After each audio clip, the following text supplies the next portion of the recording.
নগাঁও কেন্দ্ৰীয় কাৰাগাৰত জিলা আয়ুক্ত দেৱাশিষ শৰ্মা আৰু আৰক্ষী অধীক্ষকৰ ছাডেন ভিজিট ড্ৰাগছ গাঞ্জাসহ বহু আপত্তিজনক সামগ্ৰী জব্দ।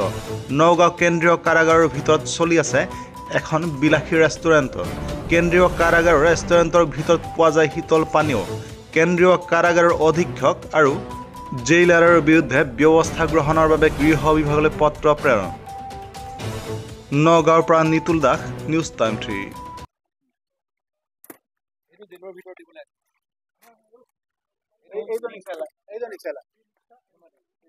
ভাং খোৱাৰ পিছত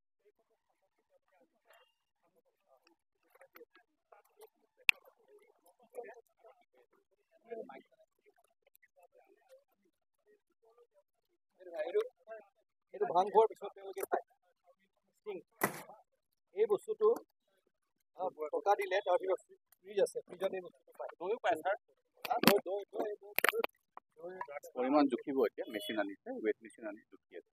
আৰু কিবা তেনেকুৱা পাইছে নেকি যে এইসমূহ বস্তু যিটো জেলৰ থাকিব নালাগে বা অবৈধ এনে কিবা আৰু ছাৰে গোটেইখিনি ক'লে কি কি পাইছে। যিবিলাক ধৰক সামগ্ৰী থাকিব নালাগে, তেনেকৈ ধৰক চাধা, চিগাৰেট, বিড়ি সেইবিলাকো পোৱা গৈছে। সেইবোৰে বেলেগ এভেইলেবল। দোকান 3খন আছে ভিতৰত। কেন্দ্ৰীয় কাৰাগাৰত আমি আহিলোঁ হঠাতে। আহি পেলাই আমি দেখিলোঁ যে এটাতো তেওঁলোকৰ তাত ড্ৰাগছৰ ব্যৱসায় চলি আছে আৰু তেওঁলোকৰে মানুহে আজি SP ডাঙৰীয়া আৰু আমি আহিলোঁ আমাৰ গোটেই দলটি লৈ পেলাই। ইয়াতে আমি গম পালোঁ আৰু যিহেতুকে কৈ পেলাই আহিলে আমাৰ খুব ভালকৈ তেওঁলোকে স্বাগতম কৰে, সেইকাৰণে হঠাতে আমি আহিলোঁ। ইয়াৰ ভিতৰত তেওঁলোকে জেলৰ মানুহে ড্ৰাগছ লৈ আহে বাহিৰৰ পৰা। কোনোবা এজন পটংগীয়া আছে, কোনোবা এজন হাজৰিকা আছে। আহি পেলাই কাহটো দিয়ে, নাম আছিলে চালেমুদ্দিন নামৰ এজনৰ হাতত দিয়ে। দি পেলাই ভিতৰত টকা দিলে তেওঁলোকে হেৰি পায়, এই ড্ৰাগছটো পায়, গাঞ্জা পায়। দ্বিতীয়ত কোনোবা আহিলে আগতীয়াকৈ তেওঁলোকে খবৰ পাই যায়, চব বস্তুখিনি লুকাই দিয়ে। তৃতীয়তে যিসকল মানুহ ইয়াত তেওঁলোকক লগ কৰিবলৈ আহে তেওঁলোকক শ্লিপ দিয়ে। এতিয়া বহুতৰ কি হয় যে মোৰ যোনজন কয়দী আছে তেওঁক খাবলৈ টকা 1000 দিব বিচাৰিছোঁ। সেই টকা 1000ৰ শ্লিপ এটা লয়, 500 টকা ৰাখি দিয়ে, বাকী 500 টকা কয়দীজনৰ নামত এখন শ্লিপ বনাই দিয়ে। তাৰ লগত সুন্দৰকৈ 3খনকৈ কেণ্টিন চলিছে। কেণ্টিনত মাছ, মাংস, তাৰপিছত কোল্ড ড্ৰিংক, ফ্ৰিজ আছে, তাত ফ্ৰিজত সুন্দৰকৈ কোল্ড ড্ৰিংক যোনে পইচা দিয়ে সেই কোল্ড ড্ৰিংক পায়। এনাৰ্জি ড্ৰিংক, ভাং খোৱাৰ পিছত এটা ড্ৰিংক এটা খায়, কি নাম সেইটো, ষ্টিং নামৰ, সেইটো আমি পাইছোঁ। 100 বটল তাৰ ভিতৰত আছে। এতিয়া কথাটো হৈছে কি, জেলৰ ভিতৰত এটা বিলাসী হেৰি টকা দিলে পায় আৰু সেই বস্তুটো তেওঁলোকে চলাই আছে। আৰু সুধিলত ছুপাৰিণ্টেণ্ডেণ্ট এই বুলি কয় যে জেলখনত চৰকাৰৰ তৰফৰ পৰা তেওঁক মানে হেৰি হয়, তেওঁক পইচা লাগে জেলখন চলাবলৈ। তেওঁৰ হাতত মানে চৰকাৰৰো তেওঁ বদনাম কৰিছে, পইচা নাপায়, সেইকাৰণে তেওঁ ইয়াত ব্যৱসায় চলাবলগীয়া হৈছে।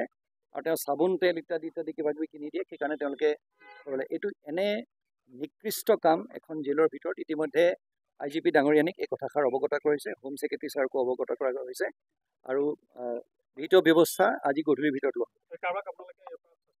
কৰিব। এইটো গভমেণ্টলৈ পঠিওৱা হ'ব। এতিয়া আমাৰ ভূঞা ডাঙৰীয়া যোনজন আছে, মইতোতো দেখিছোঁ যে তেওঁ হাজাৰ কওক নহওক, ছুপাৰিণ্টেণ্ডেণ্ট আৰু জেলৰ যোনজন আছে তেওঁলোকৰ চকুৰ প্ৰচাৰতকৈ তেনেধৰণৰ কামবোৰ চলিছে। কিয় চলিব তেনেকুৱা জেলখনৰ ভিতৰত? চৰকাৰেতো জেলখন চলাবলৈ পইচা দিছে, তেওঁলোকে ইয়াত ব্যৱসায় চলাই তেনেকৈ ড্ৰাগছৰ ব্যৱসায় কৰি ইয়াত এজন মানুহ শাস্তি দিয়া মানে এইটো নহয় যে তেওঁক এটা বেয়া পৰিৱেশত ৰাখিব, এটা ভাল পৰিৱেশত ৰখা হৈছে। কিন্তু সেইবুলি ইয়াত কোল্ড ড্ৰিংকছ, মাছ, মাংস ইত্যাদি কেণ্টিন, ভোগ বিলাসিতাৰ সেইটো এখন জেলত চলিব নোৱাৰে। ইয়াত আহে আমাৰ জেলৰ ভিতৰৰ মানুহে, কৈছোঁ না, বা পটংগীয়া আৰু হাজৰিকা নামৰ মানুহ এজন আছে, তেওঁলোকে আনে। এতিয়া SP ডাঙৰীয়াই সেইটো কেছ লৈছে। এতিয়া তেওঁলোকৰ বিৰুদ্ধে কেছ লোৱা হ'ব আৰু ভিতৰত তেওঁলোকৰ মানুহ আছে, ভিতৰত মানুহে গৈ পেলাই তাত পইচা দিব পাৰিলে সেইটো দি দিয়ে।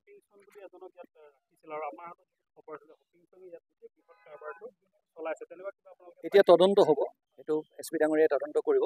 তদন্ত কৰাৰ পিছত আচল তথ্যখিনি ওলাব।